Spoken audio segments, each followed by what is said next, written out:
Hi friends, welcome back to another wonderful day of online learning. Today we are going to review the new book that we started yesterday, Action Jackson, by reviewing the plot. We know the plot helps us to retell or tell the story again. We only got halfway through yesterday, but today we get to finish. Yay! So before we read the second part of the story, let's think about the plot from yesterday about where we left off. We know that in every story, in the beginning, we learn about the characters and the setting. The characters are the people, the animals, or any characters who are speaking in the story, and the setting is where it takes place. Usually pretty soon after we learn who the characters and the setting are, we learn about the conflict. The conflict is that problem in the story. What happens at the beginning that the characters have a conflict about? What's their problem? The rising action leads us all the way to our climax. Now, the rising action are all those events that are very important in the beginning that help us to get to the climax or the event in the story where everything changes. So for example, if we think about the three little pigs, some things about the rising action are about how maybe they couldn't stay at grandma's house. Because they couldn't stay at grandma's house, the wolf was after them. This was not necessarily the most important part of the story, but it was part of the rising action, which leads to the climax, the part where everything changes. Here is when they make that house of brick that the wolf cannot blow down. That changes the story because it wasn't a house that he could blow down, like the house of hay or sticks that we learned about in the rising action. When the wolf can no longer blow down the house, that changes the story, which tells us it's the climax. Then we have the falling action. For example, some things that happen after the wolf realizes he can't blow that house down anymore is that he starts to climb through the chimney to get to the three little pigs. All of that is part of the falling action.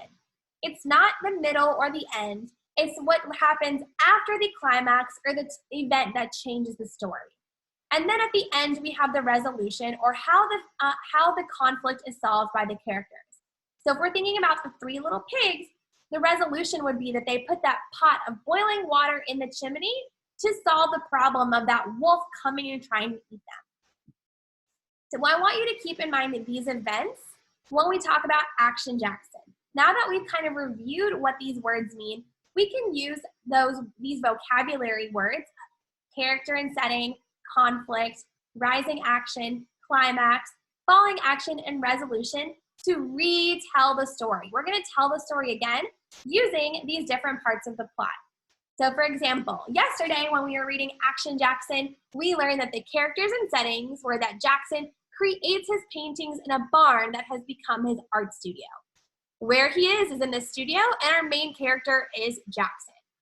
The conflict or problem that he had yesterday was that he does not paint ideas like other artists. We learned that he uses his whole body to walk around the canvas and make his painting.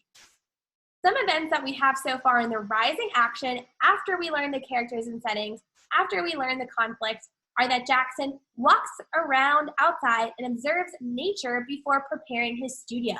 We talked about how there were words that we could visualize yesterday, like how he could smell the ocean and he could smell the marsh and the lavender.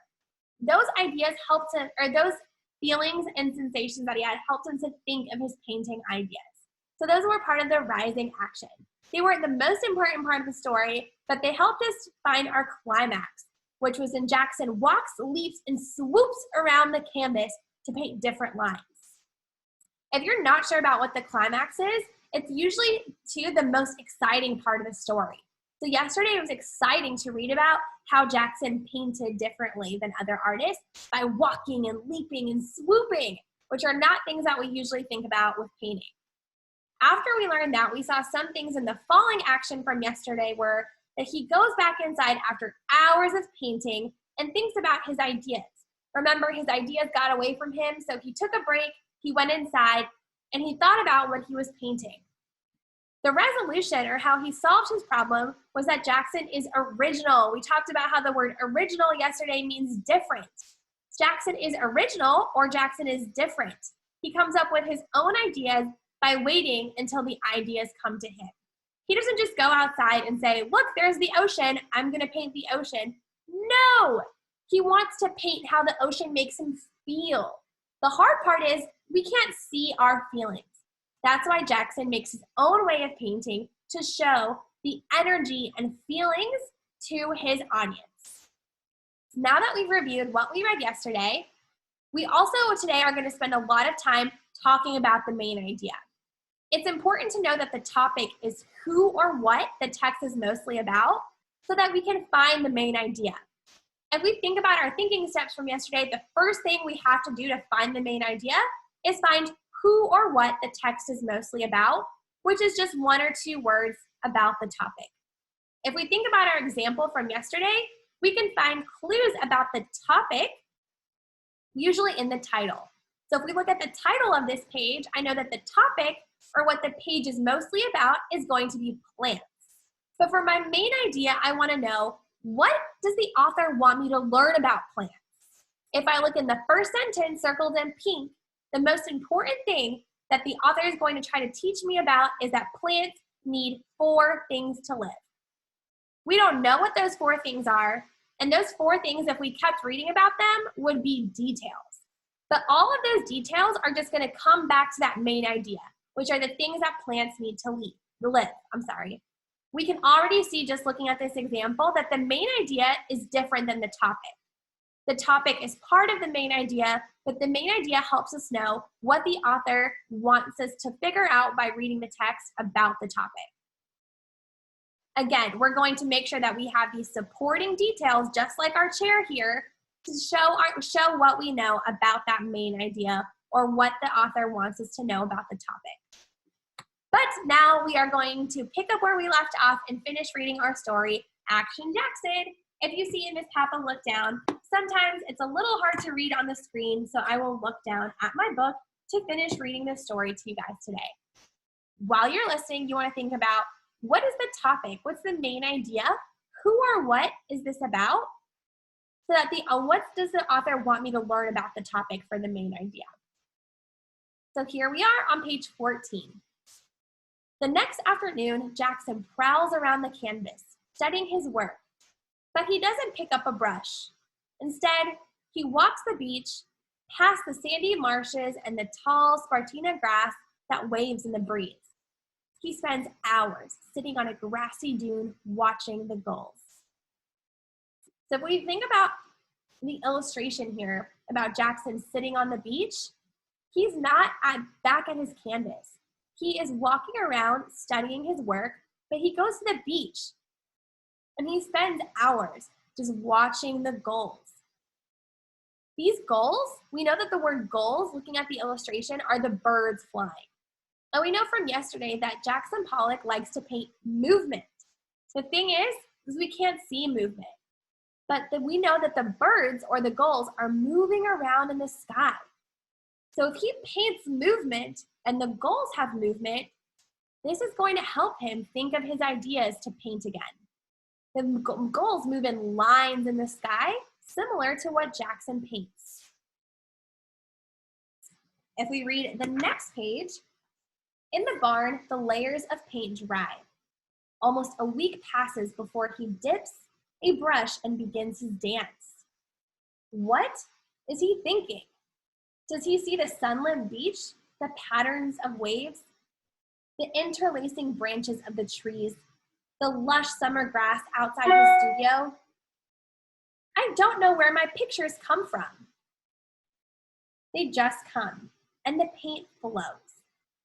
So taking a break from this paragraph, we see that the text says that he begins his dance. If we remember from yesterday, though, he's not actually dancing.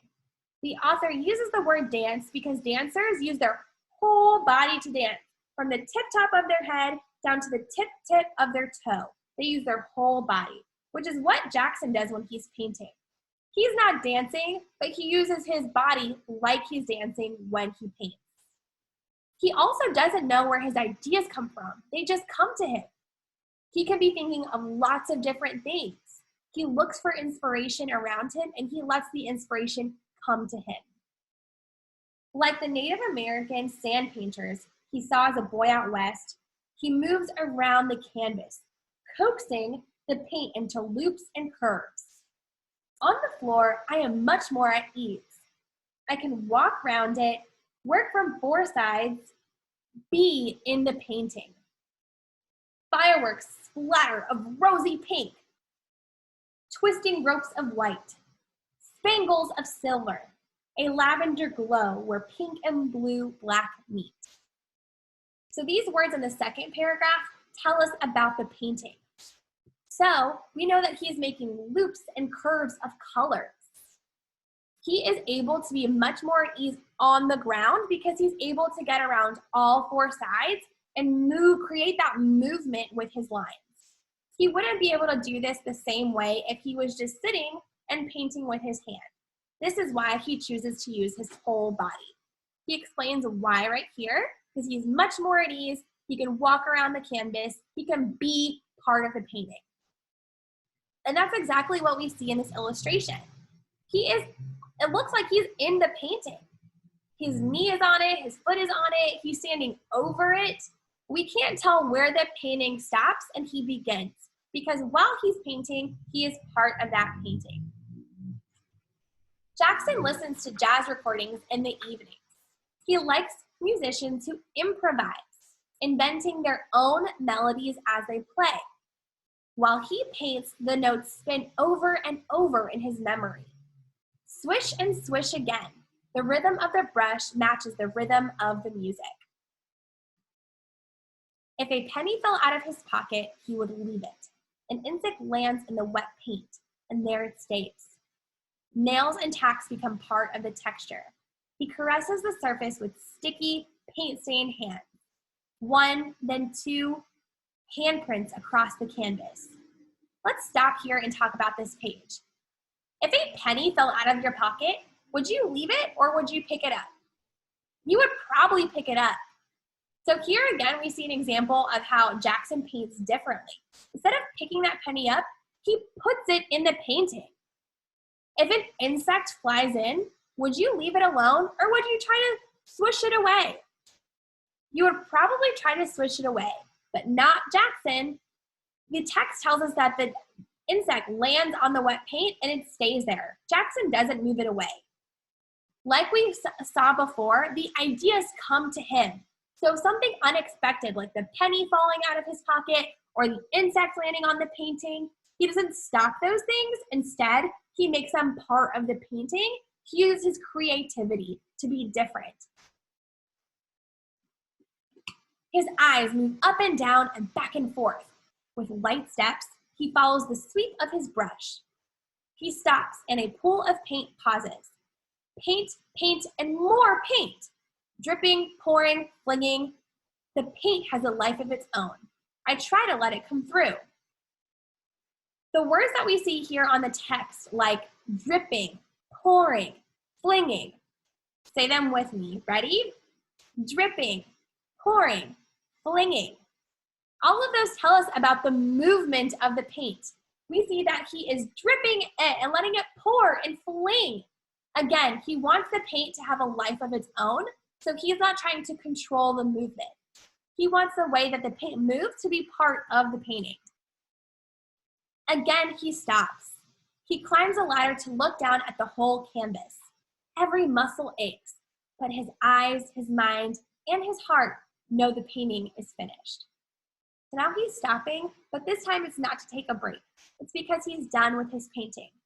And on the next page, we're going to see an illustration of a real painting that Jackson Pollock painted in real life. It looks like this. So thinking about what we've already learned in the text, we can see the lines. We can see how they're not straight and how there's different movement. He let it pour, he let it fling, he let it drip. And by trying out that different style and letting the paint have a life of its own and crawling around the canvas, we see how he was able to create something like no one had ever seen before. Some people will be shocked when they see what he has created. If someone is shocked, they might do what you probably just did when you saw this painting. They can't believe it, so they'll probably go like this. Some people will be shocked. when they see what he has created. Some angry, some confused, some excited, some filled with happiness they can't explain. But everyone will agree, Jackson is doing something original, painting in a way that no one has ever seen before. So here we see that word original again that we learned yesterday. Looking at my context clues or words in the text, I can infer or make a guess that the word original means that no one has ever seen it before. So if no one has ever seen it before, this tells me that Jackson Pollock is different. It's probably the first time that anyone has painted like this, which makes him original, like nothing anyone has seen before. For the next few days, he and his wife, Lee, here we see that his wife, but like we saw at the beginning in the illustration, he and his wife, Lee, plant the vegetable garden. They drive into town in their Model A Ford. He digs for clams on the beach. On the weekend, friends drop by for a party. So he's hanging out at the beach when he's not painting. He's spending time with his wife, and he invites his friends over for a party. It will take another week for the thick paint to dry. Remember, regular painters who paint the normal way or the traditional way than Jackson Pollock, they don't pour paint on top of paint, on top of paint, on top of more paint. But because Jackson Pollock uses so many layers of paint, it takes a long time for it to dry. Think about when you've painted something. It might take a couple days, but it doesn't take a whole week. If it takes a whole week for his paintings to dry, that gives us a clue about how much paint he's using. Then Jackson and Lee will tack the canvas onto the studio wall. We see the word tack, and then we see in the illustration that they're nailing the painting onto the wall now that it's dry. Here he is looking at his painting. We see some watercolors here in the illustration. Jackson sits silent, staring at the blank canvas spread on the floor of the barn. So if we go back to this illustration that's part of that page, he's on the floor again, but now he's starting a new painting on a blank or new canvas. Jackson sits silent, staring at the blank canvas spread on the floor of the barn, waiting. Soon, he will dip his brush into a can of paint, lifting it high in the air to begin again. And that's the end of our story, friends. In just a second, we are now going to think about what we have read, and we're going to think about what is the main idea of some of the pages we read, and what are some supporting details we can use to show what we know.